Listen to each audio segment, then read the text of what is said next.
there, Mr. Reddit here. Welcome back to another episode of r/entitled Parent Stories. Our first story we'll be reading today. Karen threatens to scratch my car because I stole her parking spot. After that, entitled kid wants my custom knee brace. And after that, make me look bad on the job? Well, we'll see about that. Now for every thumbs up this video gets, one Karen does not get to steal someone's parking spot. But I deserve it! So please smash that like button, and if you're new, subscribe and turn on notifications for new stories from Reddit every single day. Karen threatens to scratch my car because I stole her parking spot. This happened about an hour ago. In the city where I live, it's really hard to find parking where you're allowed to park for longer than 3 hours. The only places you can park longer is in public parking garages, but you really need to be there before 8 a.m. because it fills up fairly quickly. I was a little late this morning, so the garage was kind of packed already. I prefer to park on the ground floor because I don't have to walk as long. I looked around for a while and actually found a single spot on the ground floor. But there was a car standing with a turn signal on just by the spot, like on the way to pull into the parking spot, but the person just stood there and was on the phone not paying attention to me. I waited a few seconds, because I don't want to be rude, and snatched the spot in front of the person, but the lady in the car didn't notice me. So of course, I took the spot. No reaction. Got out of the car, still no reaction. But just when I was about to leave, the lady in the car honked at me, which scared the crap out of me, and she rolled down her window. She didn't look like the typical Karen. She was in her late 30s and kind of good looking actually, until she started talking with her Karen voice. We've got the entitled lady and we've got me. Karen. Excuse me? Screaming at me. I looked around confused, but I didn't understand if she talked to me or someone else. Me. Me? Who else, moron? You're the only one here stealing other people's parking spots. Me. Excuse me? You know that these are public parking. There's no reserved parking spots. If it's occupied, then find another spot. But you saw that I was about to pull into that spot. Me. No, you were on your phone for a solid 30 seconds just standing there. But I was just answering a text, and I had my blinker on.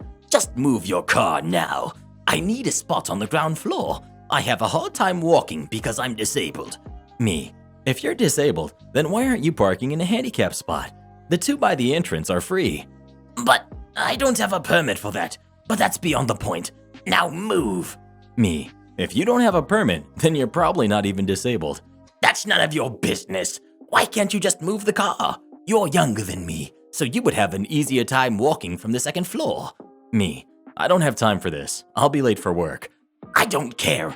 Leave then. By the way, I know which car is yours. Would be kind of unfortunate if something happened to it. Yes, she actually said that out loud. Me. And I'll know which idiot did it now that you told me. Then I proceed to take up my phone and I walk closer and snapped a photo first of my car where I was in the parking spot. Then I snapped a photo of Karen's car so you could see both the license plate and her face. This made her explode in rage, and she got out of the car and started screaming at me that I assaulted her and that she was calling the police if I didn't delete the photo and move my car. I didn't actually answer her. My first thought was, when I saw her size, she was kind of big, was I can easily run away from her. So I just said, good luck with that. Bye, Karen.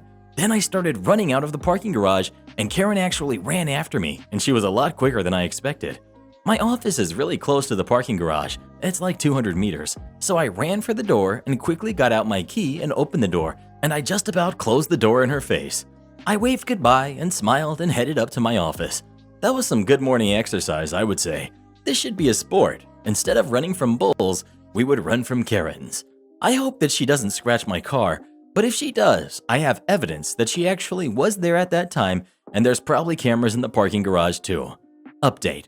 The lady apparently tried to get into the office after I closed the door in her face. The door is always locked, and we have a phone by the door that goes to the reception. But the receptionist will of course only let you in if you have an appointment with someone at the company and you have to provide a name and time of the appointment, otherwise you won't be let in. The receptionist told me at our coffee break that some crazy lady called on the door phone and demanded to be let in. The receptionist told her the same as everyone. What's your name? With who do you have an appointment and which time? Karen came up with some BS excuse that she wanted to talk to her son. She made up some name for her son even, but the receptionist simply answered, "No one by that name works here. Are you sure you have the right address?" She tried another excuse about how she saw a criminal enter the building. The receptionist said that she hadn't seen any suspicious people enter the office and that she should call the cops instead. I told her about the incident in the parking garage this morning and that it was probably the same lady, and we had a good laugh about it. There's one thing I still wonder about. There's 4 different companies in this building, so you have to pick which one when you make a call on the door phone, and the company I work at is at the bottom of the list. She can't know which company I work at, so I wonder if she called all the companies and hoped to find the correct one. Would you move your car if Karen demanded it or not? Please let us know. If you don't, I'll just scratch it. Don't try me, Mr. Reddit. Entitled Kid wants my custom knee brace. We've got Entitled Mom, we've got Entitled Kid, and me. Okay, so I walk with a cane and have an expensive hinged knee brace. It's a brag if you want to look it up for pricing. They range, but mine is well over $400. If I don't wear it, my knee buckles up backwards and I fall on my face. I also use a cane when I walk and have several other health issues. I was at Mare walking around looking at toys last November for my kids for Christmas. I am very pregnant and my doctor warned me to avoid stress and that my baby will probably be a month early. So I'm taking it easy, walking slow, taking breaks and relaxing often. I get to the toy cars and I'm looking through them looking for ones my kid doesn't have for stocking stuffers when I feel something touch my leg. I look behind me and Entitled Kid looks up and smiles at me. I smile back and the following happens. Me. Hello, it's not polite to touch other people's things. Can you not touch my brace, please? Thank you. Entitled Kid. But I want it. Give it to me. Me. No, I can't walk without it. You can't have it. And it's not your size anyway. It's made for an adult. I don't care. Give it to me or I'll tell my mommy. Me. Okay, that's fine. You can tell your mom. You cannot have it, sweetheart. At this point, the kid wanders away, and I assume that when the kid says they wanted my knee brace, they'd get in trouble. I can remember wondering how that conversation would go for that kid and their parent. I start picking through the cars and find a couple my son doesn't have and put them in my cart and start looking at the track sets they have and check their pricing against Amazon's pricing. I'm scrolling through my phone when I can feel and hear the Velcro being pulled apart on my brace. I pull my leg up and turn around and see the kid sitting there. Me. Excuse me, I told you no. You cannot have or touch my brace. Mom said I could just take it because you're faking. Me. I'm not faking anything. You need to go back to your mom, now. Entitled Kid. Mommy! The kid is crying, shrieking, and causing a huge scene, screaming for their mother and grabbing at my brace, which is making me unbalanced. I can feel my heart rate going up, and I'm starting to worry about falling and hurting my baby. Entitled Mom. What's the problem here? Me. Your kid is asking for my brace. I tell them no, and they try to take it off of me. Well, just give it to them then. I don't see what the big deal is. You can buy another. Me. My insurance only covers new ones every 5 years. I can't get another one. If your son wants a knee brace, you need to tell him he can't have mine. Well, he can have yours. Take it off and give it to me. The entitled mom steps forward and bends over and starts trying to undo my brace. I kick her away and she falls down. It wasn't a hard kick since it was my bad side, but enough to know I mean business. Me. No! Help! Don't touch me! Entitled Mom. You kicked me! You kicked me! Someone call the police. I will have you arrested for this. Now a crowd is forming and I'm crying and my brace is half undone around my leg and sagging, giving zero support. I pull my cane out of the cart and use it to support myself while management is asking if I'm okay, and I'm nodding while entitled mom is shrieking still at everyone. They walk me to the shoe department to separate us, and I sit on a bench and calm down.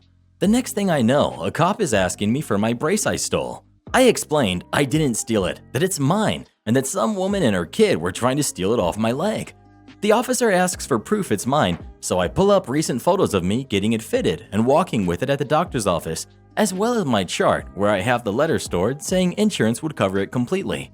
He asked me to take it off since she's claiming it's damaged so he can inspect it. I let him, and he informs me that there's a piece missing.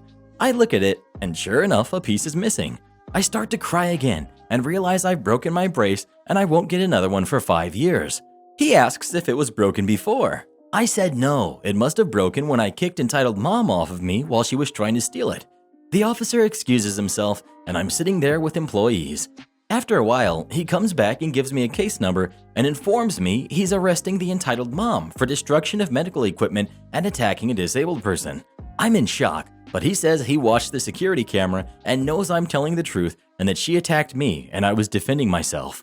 I ended up going into labor that night from the stress and had to stay on an IV drip for 3 days in the hospital to get it to stop. I go home and my insurance billed her for a new brace. She refused to pay until my friend used his letterhead at a lawyer's office to inform her if she didn't pay that he would be taking her to court for it. I had my baby early, but not because of this event, thank God. She's 10 months old now, October 2020, and my husband brought it up today and asked me to post it here. Make me look bad on the job? Well, we'll see about that. I worked at a clothing store in a mall for a year and a half. It was not fun, but I was thinking back to my time there recently and I forgot this golden gem of pro revenge. So a new girl had been hired, as many people knew did in that job, and right away you could tell she thought she was hot crap. She was talking and acting like a manager, talking about how many hours she had, and worst of all, she wouldn't shut up about all the dudes that she was hooking up with and how the money she got from them was the most important part. To put it lightly, she was a cold-hearted jerk who made everyone feel bad about their insignificant lives, as she put it. Here's where things go down. In our store, all the racks were milled steel bars and hooks, so really hard to break and really expensive. They could, however, be bent out of shape if enough heavy coats stay on them for long periods of time. Miss Jerk here thought it would be a good idea to impress the management by putting all the coats on the same rack using the milled steel bars instead of a circular rack that wouldn't warp. I protested, of course, as I had been there longer, but she said, "I get paid more than you, so do what I say." She got hired as a key holder out of the gate, so she made $1 more than I did per hour. I go along with it, put the heavy winter coats up on the milled steel, and go about my life. Well, 2 weeks later, the milled steel is of course warped, and when management saw this, they flipped. Cheapo store, any cost was bad to them. Anyways, she blames it on me, and I get written up for it. Now, I refused to sign, so they gave me less hours, which also cut my pay. Because she lied, I was now making 50% less than before and had a formal written complaint against me. To say I was ticked off wouldn't even start. So I devised a plan to get back at her. You see, the drywall on the center pillars had sustained water damage from an early melt earlier that year, making them extremely soft. However, they provide some of the largest coverage of shelf space in the entire store, meaning basically a good 20% of the shelf space couldn't be used. Now, the kicker is, Miss Jerk didn't know about this as she came in a week after it had happened, and to the naked eye, you wouldn't think that the pillar couldn't be used as there were banners on it to try and hide the yellowing. I may have suggested what a waste not being able to have product on those pillars was, and how if someone could come up with a nice display, it would bring in a lot of customers due to how people could see it from the mall main floor. We were just off the food court. Her eyes lit up. And here's the thing, I was taking a small break to a nice snowy lake cabin the next day, and the people she had working with her were the manager or the temps, who were not allowed to handle marketing and logistics, such as putting up shelves and racks on the wall, due to their cost and the incident that got me wrote up. Now I knew she wouldn't want the managers to see it because she wanted all the glory from it. She wanted to show to our 3 stores in the mall that her store was the best while the managers weren't around. So she, being with a temp and them not being able to put up shelving, put the heavy winter clothing on milled steel racks attached to the soft drywall pillars. Within a week, the drywall on the pillars collapsed and ruined $500 worth of product. Now, she tried to shift the blame on me, but I was away for the whole week, so it could not have been me because obviously that couldn't happen if I'm in the forest hundreds of miles from civilization. So no dice there, and she promptly got charged with the repair, demoted to sales associate, and written up for what they finally realized was not just this, but the one they wanted me to sign. The repair was $2,500 plus the $500 stock that got destroyed when 40 pounds of drywall came crushing down on it. But I wasn't done yet. You see, our manager in our store specifically was pretty chill, and she's still a personal friend to me. She had a group chat so we could talk off hours and keep up to date. Now, as I mentioned before, she wouldn't shut up about all the men that she was playing and how the only thing that mattered was the money. And boy oh boy, did she use the group chat to say a lot of this. Sometimes one of these dudes would come around and take her for lunch. Let's just say, when she was in the back for a little while finishing something up, that I let them see the text channel, if they promised not to let her know I told them. So often they'd go on their lunch date, and after 1 or 2 days, she'd be down a man.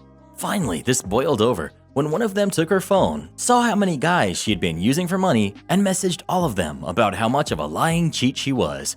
After 2 months, her fountain of man money dried up, and now demoted to a sales associate, she didn't have the money to spend on all her lavish nights out or designer clothing.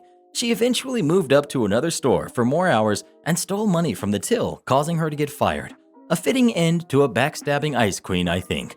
I eventually left that job after half a year later to pursue my current job. Edit to clear things up. To those saying that charging an employee for repairs is illegal, 100%. However, she decided to instead take a pay cut until it was paid back and keep her job rather than be fired. Minimum wage here is $15 an hour, so she took the cut down to approximately $12 in order to pay it back.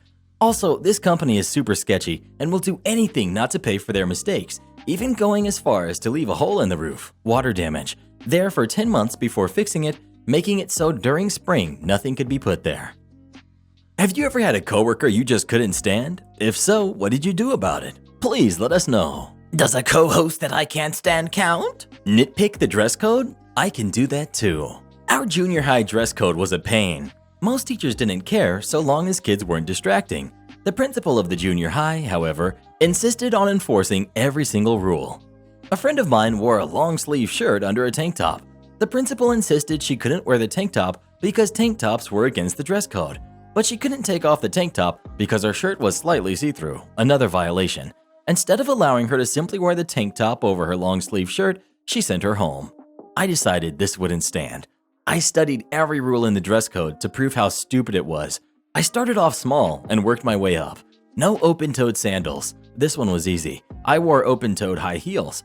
Nothing in the rules against high heels, and the open-toed rule only applied to sandals the way it was written. Shirts must be tucked into pants. Belts must be worn through belt loops. Knocked out too here by wearing a skirt.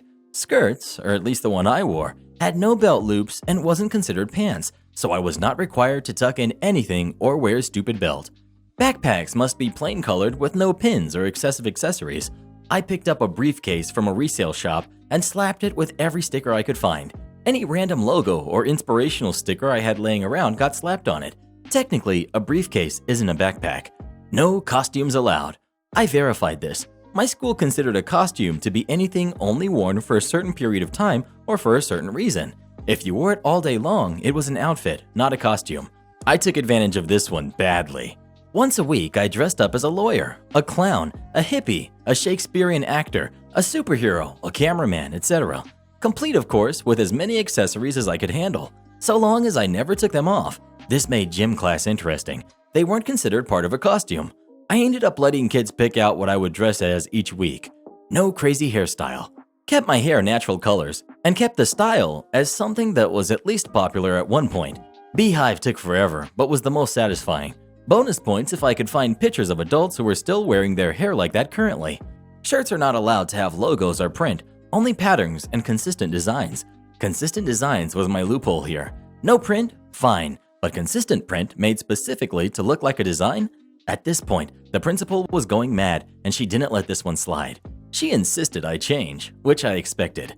Gym shorts must reach students' knees, or be at least as long as their fingertips. Guess whose fingertips reach about 3 inches below their waist? I started wearing the short shorts, but my shorts were still longer than my fingers. I even offered to change back into my other clothes. At this point in the year, we were almost done with school. Other kids were following my lead and were driving the principal mad. I decided to kick it up a bit further. I attacked what should have been the most basic rule. No sunglasses. Rose-colored glasses aren't considered sunglasses because you can easily see through them. Still, the principal jerked them off my face and insisted I wouldn't get them back until the end of the day. No tank tops. I wore a dress with spaghetti straps. It wasn't a shirt, so I wasn't breaking a rule. Belts must be plain with no dangerous materials. Plain it must be, so plain I went. I wore a shoestring as a belt. I wore a braided yarn string as a belt. I even wore a spandex band sewn to my pants as a belt. No Crocs. Crocs are not the only rubber shoe, my friends. I found every off-brand Croc I could get a hold of. Finally, at the end of the year, I wore one of my most outrageous outfits. I wore a dress, think bathing suit cover-up, over leggings and a shirt that barely classified as a t-shirt. I wore shoes with a 4-inch cork heel. I had on fake glasses, no lenses, and a 4-inch wide headband. I wore bangles up to my elbows and anklets on each foot. I had a box to carry my books in that was decorated with blinking battery-powered fairy lights. I walked right up to the principal and gave her a smile. Kids paused to see what would happen. I waited to see what she would say. We had had this conversation all year. She would point out the rule I broke, and I would prove how I didn't. She sighed. Principal: fine, but if even one teacher says you're distracting to the class, you change clothes. We shook on it. Only thing I had to ditch was part of the bangles. They kept clanging while I wrote. In the end, I ended up getting the dress code rewritten and amended, and the principal implemented a new procedure where dress code violations were not sent home. They were noted, and students had to wear a piece of duct tape indicating the specific violation. If you forgot a belt, you put a piece of tape on a belt loop. Kids only started to get in trouble after 3 dress code violations in the same week. Since she lightened up on the dress code and how harshly it was punished, she stopped having trouble with kids breaking it all the time. It worked out for everyone. Edit, because everyone keeps asking for photos. I'm going to look, but this was several years ago. I'm done with college now. And besides the fact we didn't take a lot of photos because this wasn't exactly an odd thing for me to do. We've also had several hurricanes and floods that ruined most of my childhood evidence. If photos proved my life, I was born at 18. Have you ever had a dress code that you didn't agree with? If so, what was wrong with it? Please let us know. As long as I can wear my Live, Laugh, Love shirts, I'm good. Am I the jerk for refusing to attend any celebrations in my family because of something that happened when I was a teenager? My elder sister had terrible depression while growing up. We were polar opposites. She was very introverted and struggling, while I was an extrovert and had a ton of friends and had it easy in high school. After a bad spiral, my sister broke down and cried to my mom about how easy I had it and that she loathed herself more because of me. My parents were very worried that she was going to do something drastic, and their solution was to have me stop hanging out with my friends. Outside school, I wasn't allowed to hang out with my friends. I would text/call them, but I couldn't meet them. My elder sister loved this, and she kept saying how me not rubbing her face and the fact I am better than her is helping her mental health immensely. So during the ages of 14 to 18, I wasn't allowed to have friends outside school. During my birthdays, my mom used to not celebrate because she felt me having too much fun would affect my sister. She would make me skip school on my birthday so that I wouldn't have a secret celebration, and anything that's a gift is strictly forbidden. Obviously, I broke the stupid rule and had a ton of friends, many of whom I'm still in contact with. During that time, I began to hate my mother and my sister. My dad tried to cheer me up, but he never said anything in my defense. I stopped celebrating anything with them: birthdays, Mother's Day, Father's Day, etc. Whenever they asked me about it or accused me of not bothering, I would just say that I didn't get anything for them because I didn't want to upset my elder sister. I got a full ride to college and didn't speak to any of them after that. 5 years later, my dad fell sick, and I responded when they reached out. I started speaking to my mom and dad again. I refused to talk to my elder sister. She's still miserable and bitter and very, very alone, and I would like to be as far away from her as possible. I have still not celebrated anything with them. A few months ago, my parents had their anniversary, and I didn't wish them or get them a gift. They asked me if I wanted to come for a small dinner with close friends and family, and I just replied, I don't want to upset anyone by celebrating something. My mom was really mad. She told me that I either need to forgive them or just go no contact again. She said that there's no point in me saying that I'm willing to forgive them and then making snide remarks or throwing things back in her face. I listened to her and then decided to go no contact again. My parents aren't respecting my decision and are accusing me of being stuck in the past. This all happened a few months ago, and I'm merely curious to what Reddit thinks. Am I the jerk?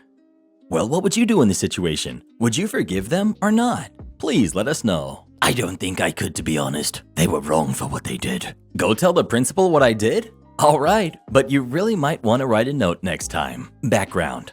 My science teacher in 9th grade hated me. I'm pretty sure it started because we had a difference in opinion and it just escalated. Basically, my entire year with her was nothing but malicious compliance. Story. We arrive in class, sit down, and get our pens out. The teacher, Mrs. Science for purposes of our story, hands out a worksheet.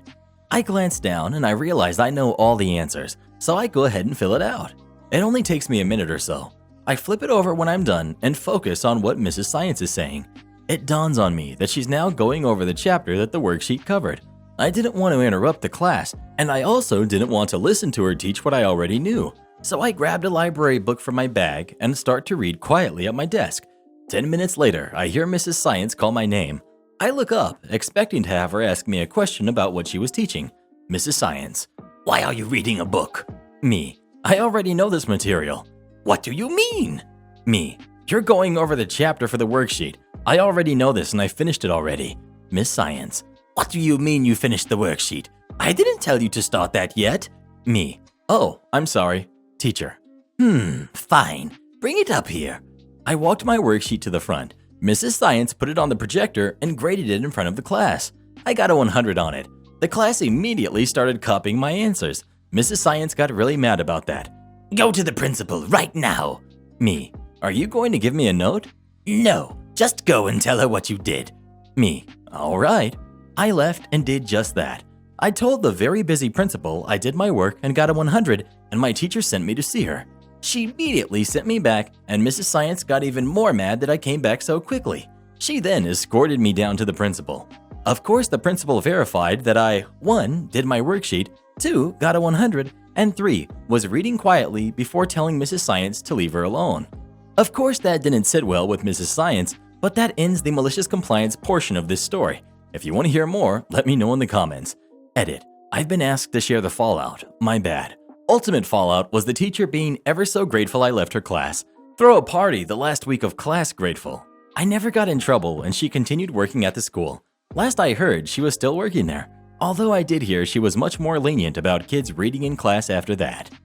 One of the best responses to a customer complaint I have ever seen. Some background. A customer placed a $500 deposit using their credit card to start the process on an order. The customer canceled the order a few days later and was well within the cooling down period. The order was canceled and the money was refunded to the card. This all happened within the same week back in December of 2019. The salesperson in question is one of our most successful salespeople and last year almost made $200,000 in total compensation. Truth be told, until recently, no one had paid any attention to this particular transaction. The sales manager at the start of October sent out a marketing email to all his past customers sharing some news in an attempt to generate some business. The customer from December of 2019 said he didn't want to do business with him, requested to be removed from the mailing list. First time he's requested this to our knowledge, which we did comply with, and accused the salesperson of stealing his $500. The salesperson checked the order, ensured the money was refunded as it should have been, even going out of his way to check with accounting, who did confirm the refund was issued with no serious delay or issue. The salesperson advised the customer of this, to which the customer accused the salesperson of stealing his $500. The salesperson provided the customer with his manager's contact details and told the customer if he feels that strongly that he stole from him, he should report him. The customer filed a complaint with us. We investigated the complaint. We determined that indeed everything had been done by the book and that the credit card used was actually a card in the customer's name. Basically, no funny business took place. We, however, did invite the customer to provide bank statements if he feels like we didn't refund the money, and if we can't see the refund, we will send him a $500 check. Generally, when we do this, the customer goes back, sees that we did indeed refund the money, but they didn't notice it. The customer rejected our response and demanded he be compensated and threatened legal action, over $500. It was escalated to our regional VP, who reviewed the details and came to the same conclusion, to which the VP wrote this email. Dear customer, it has come to my attention that you have accused person X of stealing $500 from you. You used your own credit card to place the $500 deposit and canceled within the grace period, which means you received a full refund. We have checked our accounting and everything appears to suggest that this is exactly what happened. We have invited you to provide evidence if you disagree with this statement and even went so far as to say if you can provide that the money was never returned to you, we would mail you a check in the amount of $500. You have failed to provide any evidence supporting your claims. Also, Mr. Salesperson is one of the most successful sales professionals in our organization and has over a 15-year track record of proven success. Mr. Salesperson has one of the highest customer satisfaction ratings in our organization by a substantial margin. In addition to it being impossible for our salesperson to steal customer deposits, our system simply does not allow for that. The fact that you have accused him of stealing your deposit with no evidence to back up your claim is disturbing. In response to this, you have decided to threaten us with a lawsuit. I've spoken to our lawyers, and they have advised me if you wish to pursue legal action, you should have your attorney contact them. The contact details are below. Furthermore, I have made the decision to blacklist you from ever being a customer of ours again. Please note, any responses to this email will be forwarded to our attorney. I wish you all the best. I translated the email. It wasn't written in English, but I printed out the email and showed it to our salesperson and told him to block the customer's email. Karma with extra spice. Bit of background. I'm a full-time student right now, but previously I was managing a clinic which had two separate businesses running out of the same space. I own shares in one of these businesses with who I will call MD because he's a medical doctor. I ran around the office all the time doing my jobs it took to be a medical office assistant and manager, plus helping with my other related business operating out of the same space, which had two nurses working out of one office. Different salespeople and company reps come through all the time, and I didn't feel the need to get involved with them unless I absolutely had to, because I was ulcer-inducing busy. There was one lady, we will call her Karen, who wanted to open a particular business, which I will not identify because it would make the story too identifiable, in the space next door. She made a point of introducing herself to the nurses and MD, but to the administrative staff and me, she was really snarky. She spoke in a very condescending voice to anyone but the doctors and nurses, and also did it with a big phony smile and slow words, which made it worse. I remember she would always say to the receptionist with this super sickly sweet but patronizing tone, "You don't remember who I am, do you?" I mostly noticed in passing while running around getting work done. She had asked MD about potentially joining our building together. It was one building in which we had half and she wanted to rent the other half, which was separated by a locked steel door and had entrances from the street for both, so that it would be almost a guarantee that our patients would go to her business. We discussed and immediately agreed that it was totally unethical for us to push patients towards any particular business. We can't control who rented the space unless it was undesirable, but we certainly weren't going to recommend a business we didn't have experience with or, heaven forbid, influence patient autonomy in any way. He wanted me to help him tell her this, as he's a non-confrontational sort, and she kept coming back to talk to him and he wanted backup. I figured it was also a good reason to have lunch across the street, because sometimes you need to get the heck out of the office, so I made reservations. Everyone else had gone to lunch, so I was sitting behind the front desk just after 12 p.m. shuffling papers, waiting for Karen to come in for what she thought was a lunch date with MD. He was finishing up some things in his closed office. Karen, in a voice dripping with condescension, "You don't remember who I am, do you? I'm here to have a business meeting with the doctor." Me, pretty upset, but wanting to drag this out because the comeuppance would be sweeter. "Yup, MD knows you're coming, and there are reservations across the street for 12:15. He's just finishing up something in his office that's pretty important and will be out in another 5. Karen, exactly like you would talk to a small child and showing me the time on her phone. "You need to tell him I am here then, so we can go to the restaurant. It's 12:03 now. Me, yeah, I don't think I'm going to do that. Karen, very offended by what she thinks is an inferior being uppity. "Well then, I will just phone him myself." I basically just ignored her while she tried to phone his cell, which he didn't answer. He came out 5 minutes later, and Karen swept up to him and gestured at me. "This person didn't tell you I was here, but I guess now I can tell you," and then laughed like she said something funny. ND, coldly angry and visibly offended. "I wouldn't dream of making a decision without the advice of my business partner. I'm hungry, so let's just go and get this over with." Her facial expression was pretty satisfying when I led us all across the street for an amazing lunch. I almost felt sorry for her by how hard she sucked up to me through all of it. This video that just popped up on the screen, please come watch this next, you will love it. And if you join as a channel member today, we'll give you a special shout out in our next video. And to have us make a happy birthday video for you or a loved one, come visit us on Fiverr, link pinned in the comments below.